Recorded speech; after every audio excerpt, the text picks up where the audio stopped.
Okay, Assalamualaikum dan selamat sejahtera. Saya Waziri Wazir.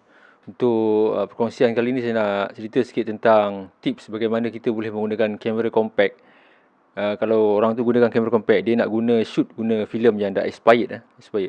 So kenapa, untuk apa tips tu kan? So kebanyakan orang yang baru berjinak-jinak menggunakan filem expired ni, ataupun baru berjinak-jinak nak menggunakan filem ni, dia mungkin tak tahu pun apa maksud benda ni. Benda ni yang di belakang ni kan, di belakang filem ni ada setengah orang dia tak tahu tau. Ada yang baru ni, ada orang dia yang menang kontes T-Mac ni. Saya bagi tahu dia tahu tak apa benda ni. Dia tak tahu. Jadi saya bagi tahu dia ini adalah DX code tau. DX code. Setiap DX code ni dia berbeza-beza mengikut ISO filem tu. ISO 400 dia punya DX code dia tak sama macam ni. Ini ISO 125. Pen plus X pen ni ISO 125. Yang ini Kodak Ektachrome 160. Dia punya DX code ni tak sama tau.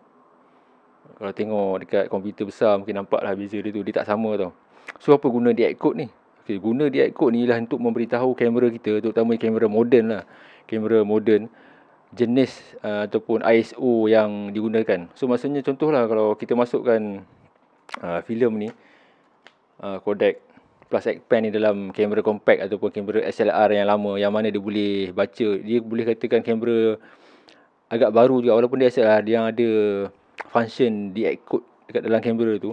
Bila kita masuk ke filem ni, dia baca DX code ni, dia terus set dia punya ISO dia 125. Kamera compact kebanyakannya kamera compact yang moden dia memang ni, bila kita masuk dia akan set ISO dia 125.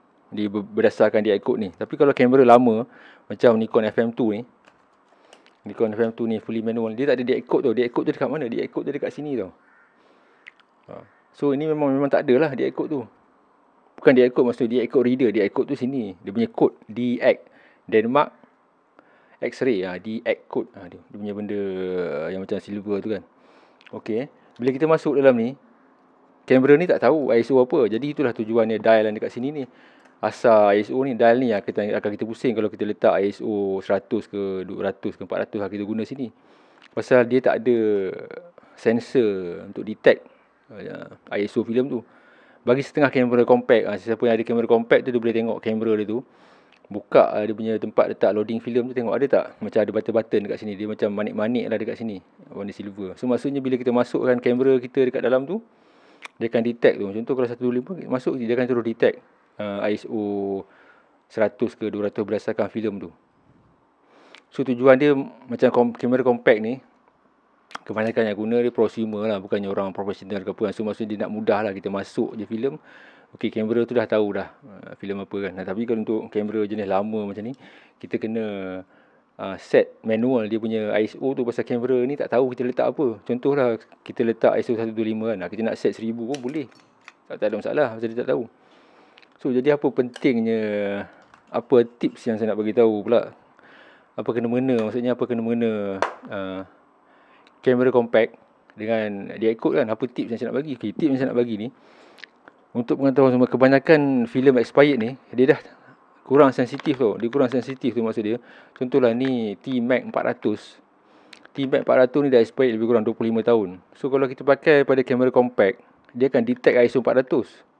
Bila dia letak ISO 400, sebenarnya filem ni dah kurang sensitivity tau. Bila dia detect ISO 400, kalau kita ambil gambar siang ke apa kan, gambar tu akan jadi gelap tau.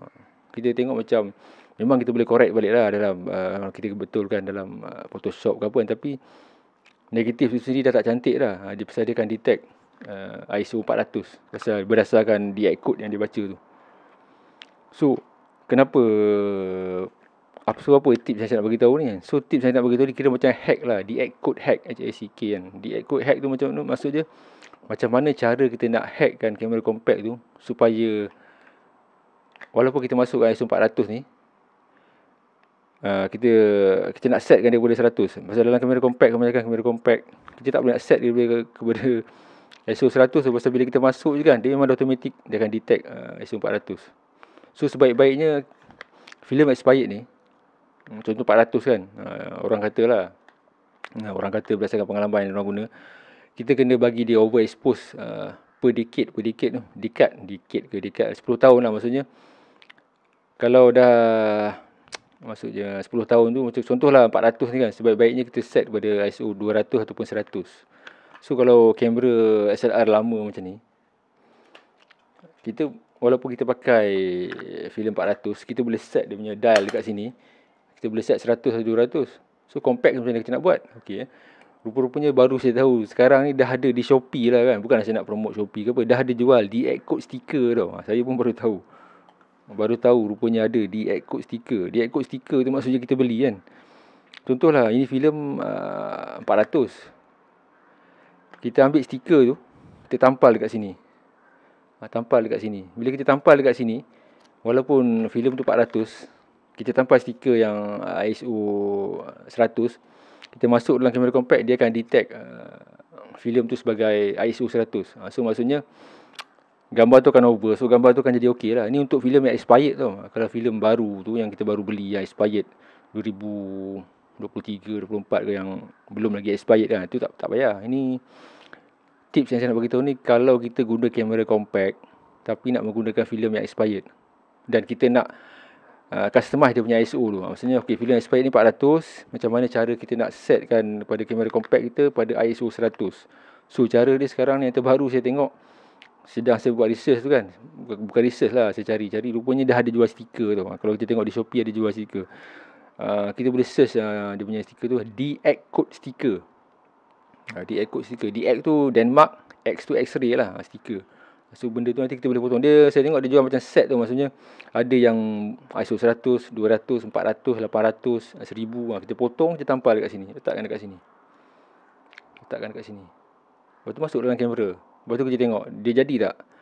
Maksudnya filem 400 tu kalau kita letak stiker 100, dia akan jadi 100 lah.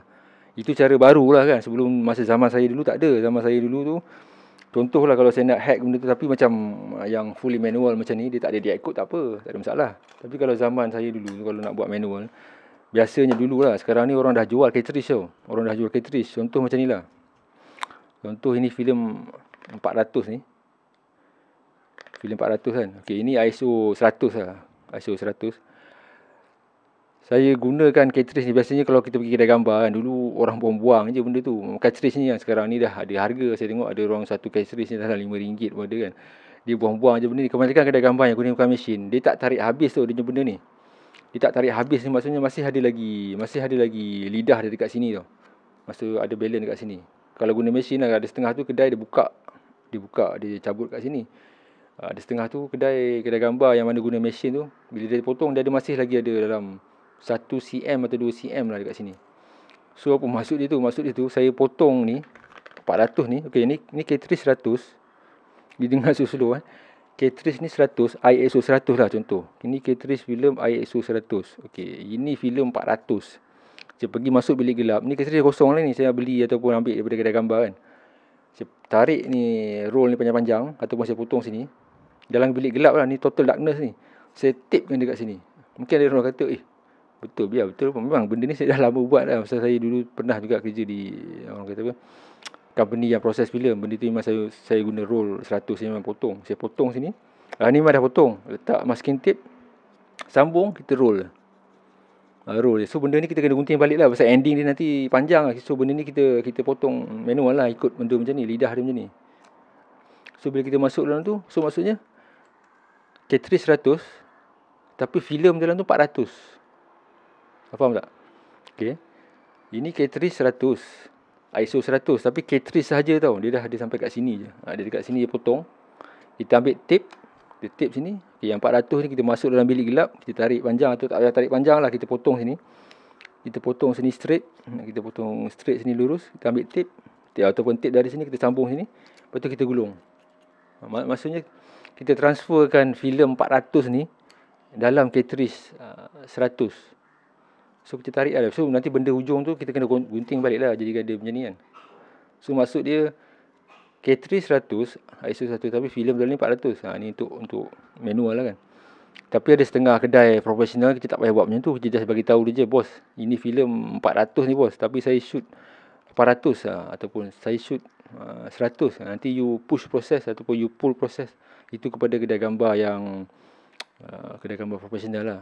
Ada setengah tempat ada setengah tempat tu kadang-kadang kita takut risau. Kadang-kadang kita beritahu contohlah orang jaga kaunter lain, kita cakap kat kaunter tu, "Bos, nanti adik nanti proses ni push sampai kepada orang yang proses tu dia tak tahu ataupun dia terlupa dia proses biasa." Jahanam filem tu. So cara tu memang lagi selamat lah maksudnya. Kan? Kita masukkan filem 400 ke dalam 100. Macam tadilah macam filem 400, ini 100. Kita guna kamera compact ataupun kamera yang tak boleh adjust dia punya ISO tu. So kamera tu akan detect berdasarkan dia ikut ni lah.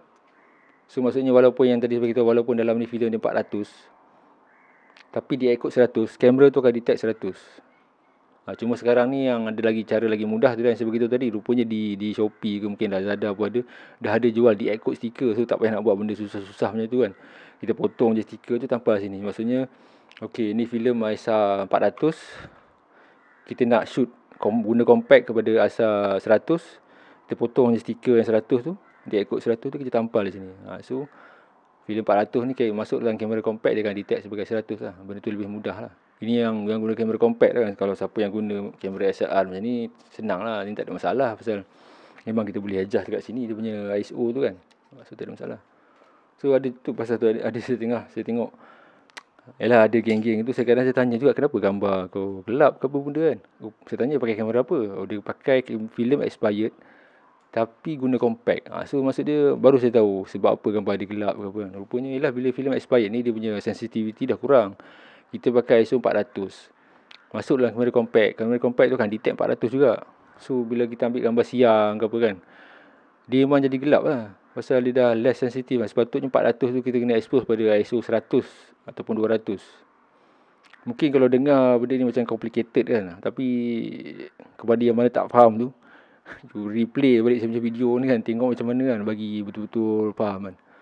So benda ni macam nak kata complicated sangat tak, tapi kalau kita faham konsep dia tu dan cara macam mana orang kata nak hack ataupun nak manipulate ISO filem tu, kita akan faham lah. Cuma bagi yang menggunakan SLR ni tak ada masalah. Pasal guna filem 400, kita nak set ISO 100 senang je kan. Ni maksudnya untuk kamera compact ni. Kamera compact ni dia detect dia ikut tu. Filem 100 masuk dia jadi 100 kan. Lepas tu filem 100 masuk detect 100. Kalau filem tu expired, sepatutnya kita expose pada ISO 50. Memang jahanam lah gambar tu. Kalau kita edit dalam Photoshop ke, kita boost dia ke, ataupun kita ni kan, dia akan jadi noise lah. Ataupun kita boleh pergi kedai profesional yang proses filem tu kan. Tapi itulah, kebanyakan yang generasi baru ni dia masih baru kan. Dia mungkin tak faham konsep push process, pull process tu macam mana kan. So cara yang mudah tu macam tu lah. Maksud saya kan, guna je lah stiker di code tu. Bagi saya itu antara benda yang saya pun baru tahu ada benda tu kan. Kalau banding cara lama dulu, kita bagi tahu kedai je, bang nanti push process atau pull process. Cuma kita kena bagi tahu orang yang proses filem tu, bukan toki kedai ataupun orang yang jaga kaunter tu. Orang jaga kaunter lain, orang yang buat kerja kat belakang tu lain. Kalau kita tak bagi tahu, memang jalan je kan. Maksudnya dia akan proses ikut face value filem, proses macam biasa lah. Okey lah, ada apa lagi kalau tak clear lagi, boleh tanya lah. Tanya dekat ruang komen lah, nanti saya jawab kat situ lah. Mungkin ada yang apa benda abang cakap ni macam tak faham lah kan. Okey, tak apa. Tanya dekat ruang komen, insyaAllah nanti saya balas. Okey, terima kasih.